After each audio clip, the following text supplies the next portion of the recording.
แม่หาแต่ละเรื่องกันมาให้ผมนี่อย่างชอบเลยครับถ้าหากใครอยู่บ้านแล้วมันน่าเบื่อก็ขอแนะนำเลยนะครับ Ingo 88ก็ต้องขอบอกเลยนะครับว่าเกมเขาโคตรเยอะแถมโบนัสโคตรดีติดต่อสอบถามแอดมินได้ทันที24ชั่วโมงถ้าหากใครสนใจก็พิมพ์ตามผมได้เลยนะครับ Miska, muska, Mickey. Miska, muska. Miska, muska.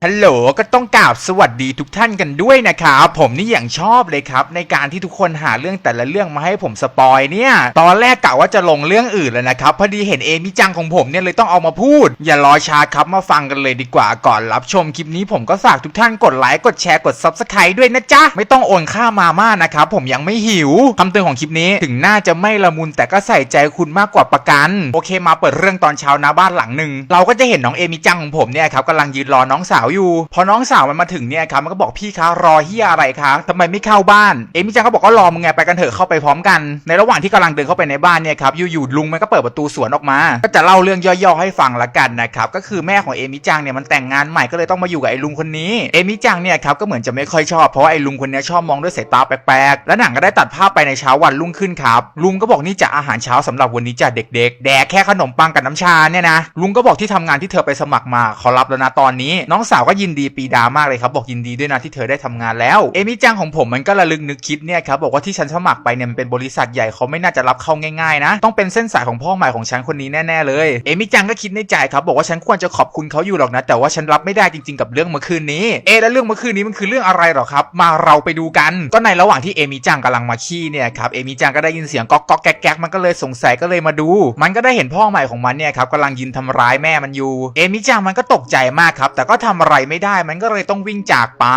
ขออภัยในภาษาไทยเกรด4ด้วยนะครับและหนังมันก็ได้วนกลับมาลูปเดิมเอมิจังก็มองพ่อมันใหญ่เลยครับแบบกูรู้นะเมื่อคืนมึงทำอะไรตกดึกในขณะที่เอมิจังของผมกำลังเปลี่ยนเสื้อผ้าอยู่เนี่ยครับสักพักนึงเนี่ยพ่อมันก็ได้แอบเข้ามาดูแม่หุ่นมันได้ใจจริงๆก็ส่องเอมิจังได้ไม่นานสักพักนึงมันก็ได้เดินไปส่องน้องสาวที่ห้องน้ำต่อน้องสาวนี่คือน้องสาวของเอมิจังนะครับและหลังจากที่ทุกคนเข้านอนอะไรกันเรียบร้อยเนี่ยครับเอมิจังของผมก็ยังไม่นอนครับทั้งที่เมื่อกี้นี้มันได้ใส่เสื้อนอนไปแล้วพ่อมันก็ได้เดินเข้ามาถามครับบอกอ้าวยังไม่นอนอีกเหรอลูกพ่อนี่หมายถึงพ่อใหม่นะครับเอมิจังก็บอกใช่แล้วค่ะหนูมีงานที่ต้องทำอีกนิดหน่อยแถมไม่อยากทำในห้องด้วยเพราะไม่อยากรบกวนไอจังแล้วพ่อมันก็บอกเนี่ยเอมิเราควรจะสนิทกันให้มากกว่านี้นะและที่สำคัญเธอรู้เปล่าเอมิจังตั้งแต่ฉันแต่งงานกับแม่เธอเนี่ยแม่เธอก็เข้าโรงพยาบาลทันทีเธอเข้าใจหรือเปล่าว่าตอนนี้ฉันหมายความว่ายังไงก็เท่านั้นแหละครับแม่งก็ช้อนเอมิจังของผมเลยและหนังแม่งก็ได้กินเวลามือไปโคตรนานครับประมาณ10ชั่วโมงเวอร์ชิบหายเลยกูพูดไปได้ไงวะแล้วหนังก็ได้ตัดภาพไปในวันรุ่งขึ้นในขณะที่เอมิจังกำลังทำกับข้าวอยู่พ่อมันเนี่ยครับเหมือนจะติดใจเอมิจังไปแล้วครับมันก็เลยเดินมาหาถึงที่ก็ด้วยความรักที่พ่อมีให้ลูกเป็นอย่างมากเนี่ยแหละครับมันก็ได้เอามือช้อนเข้าไปในเสื้อของเอมิจังน้องสาวมันก็ได้วิ่งลงมาพอดีครับบอกวันนี้หนูไม่กินข้าวนะพี่หนูรีบมากเลยทันทีที่น้องสาวไปเอมิจังก็พูดขึ้นมาทันทีเลยครับบอกว่าอย่าคิดที่จะทำอะไรน้องสาวฉันนะและเอมิจังก็ได้หันตูดให้แดดให้และหนังแม่งก็ได้กินเวลามือไปโคตรนานครับตกตอนเย็นเนี่ยครับน้องสาวของเอมิจังก็ได้กลับมาถึงบ้านในขณะที่น้องสาวกำลังอาบน้ำอยู่เนี่ยครับพ่อมันก็ได้หยิบเสื้อผ้าขึ้นมาดมพ่อมันก็บอกซ้อมหนักสีท่าวันนี้เหงื่อเต็มเสื้อเลยน้องสาวมันก็งงมากครับว่าทำไมพ่อถึงพูดแบบนี้พ่อมันก็ไม่รอช้าครับถอดเสื้อผ้าแล้วก็พุ่งเข้าไปหาลูกสาวทันทีต่อจากนี้ก็ไม่ต้องพูดถึงครับก็บอกเลยว่าพ่อแม่งกินไม่เหลือตกดึกน้องสาวก็ไม่หลับไม่นอนกลัวพ่อแม่งเข้ามาหาอย่างเดียวเอมิจังก็ได้เดินเข้ามาถามครับว่าทำไมไม่หลับไม่นอนน้องสาวก็ไม่ยอมคุยด้วยครับได้แต่ลุกหนีแล้วก็ได้เดินจากไป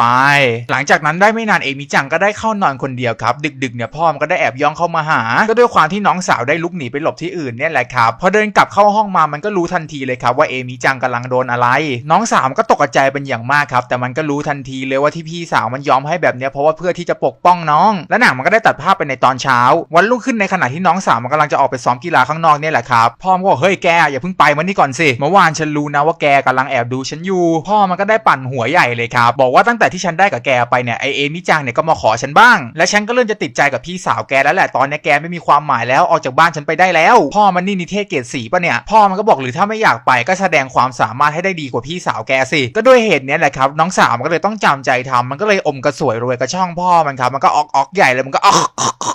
ทุยก็ออกได้ไม่นานกับพ่อแม่งหน้าฟินทุกคลิปเลยนะเอมิจังก็ได้พุ่งเข้ามาหาครับบอกนี่แกบังคับน้องสาวฉันทำอะไรเนี่ยน้องสาวก็ออกใหญ่เลยครับบอกว่าหนูไม่อยากกลับไปอยู่บ้านหลังเดิมจริงๆครับพี่เอมิจังก็บอกอย่าทำนะเว้ยอย่าทำมันปั่นหัวแกอย่าไปเชื่อมันเอมิจังก็ถามใหญ่เลยครับว่านี่แกพูดอะไรกับน้องสาวฉันเนี่ยถึงได้ทำแบบนี้พ่อมันก็บอกฉันไม่ได้พูดอะไรเลยแค่น้องสาวแกอยากเก่งแบบแกบ้างก็เรื่องทั้งหมดเนี่ยครับก็คือถูกพ่อมันปั่นหัวเล่นก็ด้วยเหตุเนี่ยแหละครับทั้งคู่ก็ได้ปรับความเข้าใจการพี่สาวก็บอกที่ฉันทำแบบนี้ไปก็เพื่อปกป้องแกนะไอจังแล้วมึงถอดเสื้อผ้ากันทำไมวะก็หลังจากที่ทั้งคู่ถอดเสร็จเนี่ยครับก็บอกเลยว่าของแม่งโคตรดีไอลุงก็อดฟาเธอร์ตำแต่ละทีก็บอกเลยว่าไม่เหลือไอลุงคนนี้มันได้แต่ละรอบที่ได้แต่ของดีๆนะทุกคนจนตอนหลังเนี่ยครับพวกลูกๆมันติดใจพ่อเป็นอย่างมากครับไม่ว่าพ่อจะเน้นพี่สาวมากเกินไปน้องสาวก็ต้องเข้ามาเติมทันทีหน้ามึงฟินทุกคลิปเลยจริงๆก็ด้วยเหตุผลที่ลูกๆมันติดพ่อเนี่ยแหละครับผมก็เพิ่งรู้ตอนสุดท้ายว่าพ่อมันเล่นของก็ก่อนที่มันจะจับท่าแรกมันก็ท่องน้ำโมเลียไข่น้ำไมเลียขาสีดาใจกล้านั่งอาโชว์ใหม่อวตารตกใจเลียไข่ไปถึงขาเอมี่บอกที่ขย่มกันเป็นท่านี้6-5แล้วใช่ไหมก็พอทำอะไรเสร็จสับเนี่ยครับพ่อมันก็บอกว่าขอบคุณนะแล้วพ่อมันก็ได้เดินจากไปแล้วหนังมันก็ได้ตัดจบแบบแฮปปี้เอนดิ้งครับก็ได้จบไปกับการสปอยคลิปนี้แล้วนะครับหากทุกคนชอบผมก็ฝากทุกคนกดไลค์กดแชร์กด Subscribe ด้วยนะจ๊ะว้าก็อยู่ท้ายคลิปสำหรับวันนี้ผมไปก่อนแล้วเด้อสวัสดีจ้าใครหาไม่เจอก็ทักเพจเอาละกันนะจ๊ะ